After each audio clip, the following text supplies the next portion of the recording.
A day out in Birmingham for Malala Yousafzai. Pakistani. Oh, I heard about This this. 16-year-old's life was transformed by the attack that nearly killed her. Malala She's amazing. was 11 when she first spoke out for girls' rights to go to school. Wow. I will It's take young. my education, if it is in home, school, or any place. Her home valley of Swat in northern Pakistan came under the brutal rule of the Taliban. So ridiculous. Malala's determination would come at a cost. Last year, she and her friends were traveling home on their school bus when it was stopped. Malala was shot in the head, deliberately targeted by the extremists. Today, Malala's become the face of the world's 57 million out-of-school children. She told me she still sees herself as an ordinary teenager. Do you believe in a dialogue with the Taliban? It's the job of the government to do it. And killing people and slaughtering people and flogging people and blasting school is totally against Islam. They are misusing the name of Islam. Islam tells us to be peaceful. Islam tells us about brotherhood. This is not the true Islam which the terrorists are showing us. Wow. She's so brave. Being here with such honorable people, Oh, she spoke at the United great Nations. moment in my life. On the 9th of October 2012, the Taliban shot me on the left side of my forehead. That's so They sad. shot my friends too. Can't even They imagine. thought that the bullet would silence us, but they failed. We realized the importance of our voice when we are silenced. Do so much respect. We call upon the world leaders. A deal that goes against the rights of women is unacceptable. This is powerful.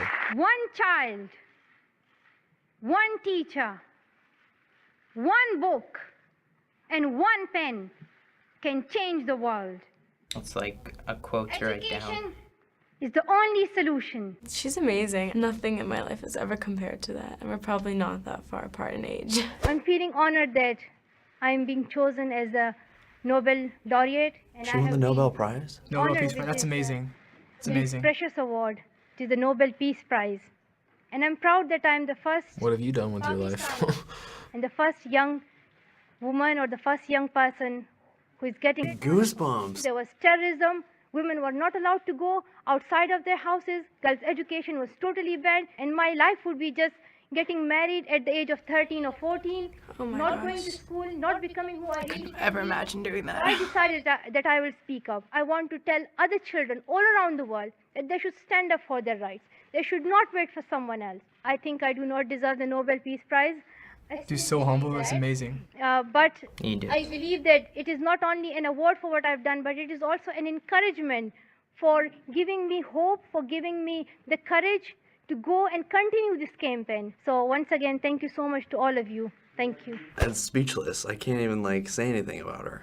She's incredible. I'm actually a little bit speechless. I get up and complain about having to go to school every day when, you know, she's having to fight just to go to school. The power the Taliban has in that area is pretty tough. Like, I've been there. I'm like, my parents are from there. It makes me feel really good that a person of that age, that she can speak up for what she believes in. So what do you think of this girl, Malala? I think Malala's amazing. She's my hero. That takes courage, honest courage. To know that this one girl made such a big change, it's just amazing. I just wish I could do something more to help these girls. We need so many more people like her to say the things she's saying because it hits people like me. Her amount of courageousness carries over to make me feel like I could be that courageous. She's probably the greatest teenager of our generation. It's just really inspiring, and it just makes me glad that there are people like that out there. After she was shot, she continued speaking out. We have a clip of what she said on The Daily Show after she recovered, asking if she was worried about being killed. I used to think that the Talib would come and he would just kill me. But then I said, if he comes, what would you do, Malala? Then I would reply myself that, Malala, just take a shoe and hit him. But then I said, if you hit a Talib with your shoe, then there would be no difference between you and that Talib. I'll tell him how important education is and that I even want education for your children as well. And I'll tell him That's what I want to tell you. Now do what you want. Oh my gosh. That's... She's my new hero. Is she real? That's so incredible that she has that much love in her heart for people who tried to kill her. So she's only 17 years old and has won the Nobel Peace Prize at 17. Amazing. What does that make you think about? I need to get it together. I love school. It makes me feel like I need to go out and do more. I need to seriously reevaluate. I need to spend a little less time watching Tyler Oakley. I like to look back and be like, oh, hey, you did this, you made it to Teens React, oh, wow. And then you look at her and you're like, dude, you're a piece of garbage, like, you've done nothing. It makes me also strive to be like, okay, how can I be like that? She's not gonna be forgotten, you know? She's changing the course of history as we know it right